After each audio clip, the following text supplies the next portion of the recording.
ASUS confirms absence of Intel DLVR in Raptor Lake. According to an answer from ASUS Shamino overclocker on the ROG forums, Intel's DLVR, digital linear voltage regulator, technology is disabled in current generation Raptor Lake processors. The technology was disabled by Intel at the factory.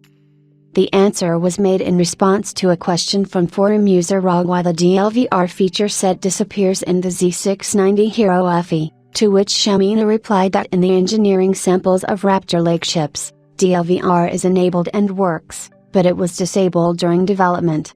As a result, ASUS has decided to leave DLVR support intact in the BIOS in case Intel decides to bring this feature back in a future CPU architecture generation. DLVR is very closely related to Intel's FIVR integrated voltage regulator technology. Intel patented the technology earlier this year and confirmed its existence in the Raptor Lake processor architecture. DLVR could reduce the power consumption of the Raptor Lake processor by 25% if Intel turned it on. Simply put, the DLVR is located inside the CPU chip and helps regulate power by working in parallel with the voltage regulators on the motherboard. By implementing a digital controller so close to the CPU, you can reduce voltage ripples, which reduces power consumption.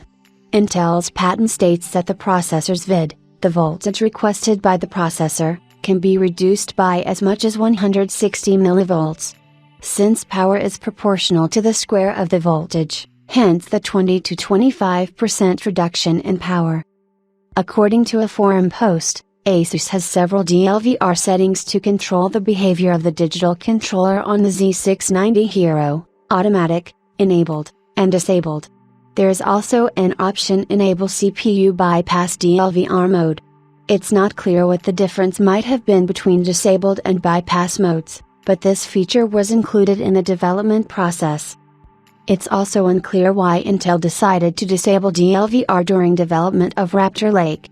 There are suspicions that the technology was too crude, at least for a specific implementation in Raptor Lake. Automatic voltage adjustment can potentially cause problems if it doesn't work completely properly.